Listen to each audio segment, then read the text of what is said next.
Jika kamu penakut, lebih baik jangan lanjutkan video ini, karena malam ini aku akan membawamu ke sebuah kisah yang tak akan mudah kamu lupakan. Kalau kamu orang Rangkas Bitung atau daerah Lebak, Banten, pasti udah sering dengar nama Sungai Ciujung. Sungai ini membelah kota, airnya deras, kadang tenang, kadang meluap. Tapi yang bikin merinding bukan cuman karena banjirnya, tapi cerita lama yang masih dipercaya sampai sekarang. Katanya di sungai itu ada penunggunya. Bukan ikan, bukan buaya, tapi perempuan tua, namanya Nyai Iteung. Legenda ini udah turun-temurun diceritain dari zaman kakek nenek kita. Sosok Nyai Iteung digambarkan sebagai wanita tua berjubah hitam, rambut panjang sampai ke tanah. Wajahnya pucat kayak mayat, dan yang paling serem, dia suka nyari anak kecil. Ceritanya begini, dulu banget, ada pasangan suami istri yang tinggal dekat Sungai Ciujung. Mereka punya anak perempuan umur 6 tahun. Suatu sore, si anak main di pinggir sungai, nyari batu-batu lucu kayak biasa. Tapi hari itu beda. Tiba-tiba kabut turun, padahal belum malam. Si ibu manggil-manggil, tapi anaknya nggak nyaut. Beberapa detik kemudian terdengar suara tangisan pelan dari arah sungai. Pas si ibu lari ke sana, anaknya udah nggak ada. Yang aneh, di tanah cuma ada jejak kaki kecil. Dan jejak kaki satu lagi, panjang, dalam, tapi bentuknya bukan kaki manusia. Dari situlah warga mulai percaya, setiap beberapa tahun sekali, Nyai Iteung muncul lagi nyari tumbal. Biasanya muncul saat senja, pas langit mulai oranye. Dia nggak langsung menculik, tapi dia muncul diam-diam. Duduk di batu pinggir sungai, matanya kosong. Kadang nyanyi lagu Jawa Sunda campur aduk, yang katanya artinya, aku lapar, anakmu manis. Bikin merinding kan? Warga sekitar udah terbiasa kasih sesajen setiap malam Jumat Kliwon. Biasanya diisi bunga 7 rupa, kemenyan, air putih, dan sepotong ayam kampung rebus. Nggak banyak yang tahu kenapa harus ayam kampung. Tapi kata orang-orang tua, itu permintaan Nyai Iteung sejak zaman dulu. Tapi ada juga yang nggak percaya dan akhirnya celaka. Salah satu cerita paling terkenal terjadi tahun 2004. Waktu itu ada keluarga baru pindah ke pinggir sungai. Mereka dari luar kota nggak percaya hal-hal mistis. Anak mereka, cowok umur 8 tahun, suka banget main layangan sore-sore di tepi Ciujung. Warga udah sering ingetin, jangan sampai maghrib masih di sungai. Tapi orang tuanya santai aja. Sampai akhirnya, di suatu sore yang sepi, anak itu hilang. Hilangnya mirip sama cerita-cerita lama. Ada kabut turun, tiba-tiba suara air berhenti, seolah waktu berhenti juga. Pas dicari, cuma ada layangan dan sandal kecil di pinggir batu besar yang dikenal sebagai batu duduk. Tempatnya Iteung suka muncul. Warga langsung yakin anak itu udah diambil. Pencarian dilakukan berhari-hari, bahkan sampai nyewa paranormal dari luar kota. Tapi nggak ketemu. Orang tuanya akhirnya pindah lagi dari situ. Katanya nggak kuat.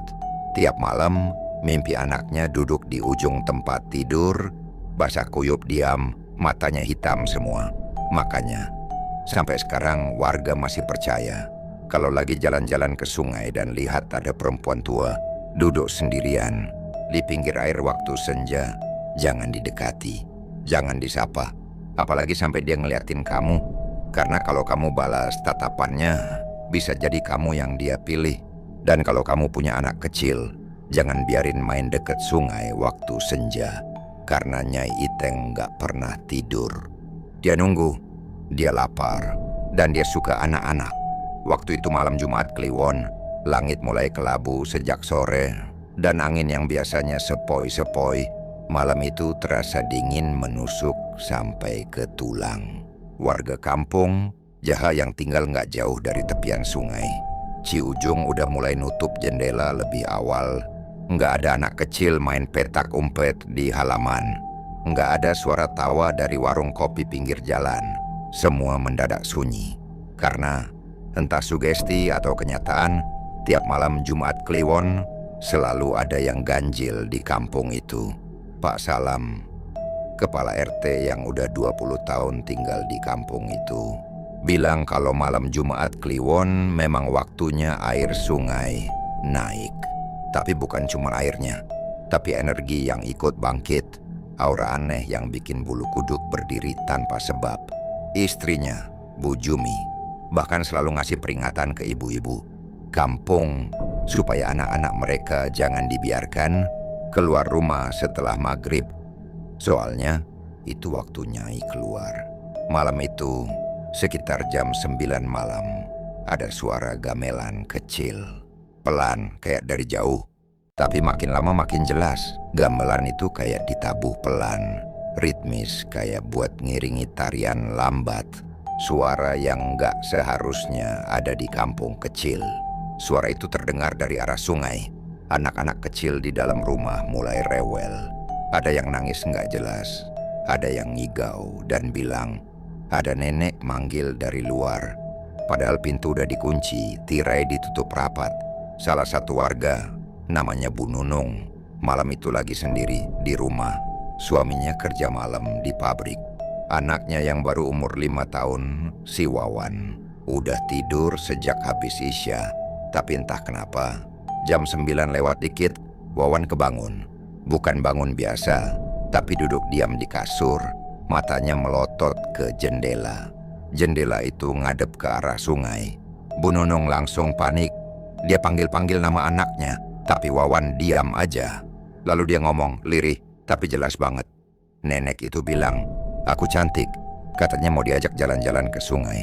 Bu Nunung langsung peluk anaknya, baca ayat kursi sekuat tenaga. Tapi makin dia baca, Wawan makin meronta. Matanya merah, nafasnya berat. Sampai akhirnya dia muntah air hitam. Cairan itu lengket dan bau amisnya bikin kepala pusing. Tetangga mulai berdatangan. Pak Hadi, yang rumahnya persis di sebelah, datang bawa senter dan ngeliat langsung kejadian itu. Mereka bawa Wawan ke rumah Pak Salam, minta bantuan. Waktu itu Pak Salam udah manggil Pak Ustaz Arifin, orang yang biasa bantu ruqyah atau mengusir gangguan makhluk halus di kampung itu. Wawan digendong ke ruang tamu rumah Pak Salam. Di situ, lampu sengaja diredupkan. Ustaz Arifin langsung baca ayat-ayat suci sambil tiupkan ke kening Wawan. Awalnya, anak itu tenang. Tapi begitu bacaan masuk ke surat Al-Ikhlas, Wawan tiba-tiba buka mata lebar-lebar dan suara dari mulutnya berubah. Suara perempuan tua, serak, dalam, dan penuh kemarahan. Kenapa kalian halangi? Ini sudah waktunya. Tumbal sudah dipilih. Semua orang yang hadir malam itu saling pandang. Wajah mereka pucat. Gimana bisa anak kecil bersuara seperti nenek-nenek? Pak Ustadz makin kencang bacaan zikirnya. Tangannya ditempelkan di ubun-ubun Wawan. Dan pelan-pelan suara itu menghilang. Anak itu pingsan. Tapi sebelum pingsan, Wawan sempat bilang pelan, dia di tepi sungai, berdiri di atas air, pakai baju panjang, rambutnya menutup wajah. Besok paginya, warga ramai ke sungai. Dan bener aja, di pinggir sungai yang berlumpur itu, ada jejak kaki aneh. Bukan jejak manusia, panjang, dalam, dan bentuknya kayak sisik ular, tapi besar. Lebarnya setara dengan tubuh manusia dewasa. Jejak itu memanjang ke arah air, lalu menghilang. Sejak malam itu warga makin waspada. Setiap malam Jumat Kliwon, jalan menuju sungai ditutup pakai bambu dan tali. Warga pasang dupa, bakar kemenyan. Dan ada juga yang lempar bunga 7 rupa ke sungai sebagai bentuk permisi. Tapi gangguan gak berhenti di situ. Beberapa hari setelah kejadian Wawan, ada seorang pemuda bernama Desde yang kerja jadi pemancing ikan untuk dijual ke pasar. Dia nekat mancing di sungai waktu menjelang maghrib. Padahal udah diperingatkan, tapi Dede ngeyel. Dia bilang dia butuh uang buat bayar cicilan motor. Dan mancing malam hari biasanya ikannya lebih banyak. Malam itu dia nggak pulang. Motor Dede ditemukan nyandar di pohon bambu pinggir sungai. Umpan dan alat pancingnya masih lengkap. Tapi Dede nggak ada. Dicari semalaman nggak ketemu. Besoknya, warga temukan tubuhnya mengambang di sungai. Tapi anehnya, dari kepala sampai kaki, tubuh Dede penuh bekas cakaran panjang dan wajahnya membiru, lidahnya menjulur. Di tangan kirinya masih menggenggam sesajen berisi bunga dan kemenyan yang bukan miliknya. Warga percaya Dede dijadikan tumbal karena nggak menghormati aturan. Dia mancing di malam larangan dan lupa mengucap permisi. Bu Jumi sampai bilang waktu jenazah Dede dimandikan, matanya sempat terbuka sebentar dan dari mulutnya keluar suara, "Ibu." Dia belum selesai. Cerita itu bikin kampung tambah takut. Apalagi sekarang mulai sering ada suara tangisan dari arah sungai. Tangisan itu kayak suara perempuan tua. Kadang lirih, kadang keras banget, dan suka muncul menjelang subuh. Bahkan ada warga yang sempat lihat bayangan perempuan berkebaya lusuh, rambut panjang, berdiri pas di tengah sungai. Tapi airnya nggak goyang sama sekali. Pak Salam akhirnya bikin keputusan. Setiap malam Jumat Kliwon, warga harus kumpul di musala buat baca doa bareng. Mereka berharap dengan doa bersama, sosok itu nggak datang lagi. Tapi semua tahu, Nyai Iteung bukan makhluk biasa. Dia bukan sekadar hantu, dia penunggu tua dari zaman dulu. Sosok yang dipercaya udah jadi bagian dari aliran air sungai Ciujung. Dan selama sungai itu masih mengalir, selama manusia masih sembarangan, tumbal akan terus dicari. Itulah kenapa sampai sekarang, kalau kamu jalan-jalan ke sungai itu dan kamu lihat ada perempuan tua pakai kebaya lusuh berdiri di pinggir air sambil melambai, jangan dekati. Karena bisa jadi dia bukan minta tolong, dia sedang memilihmu.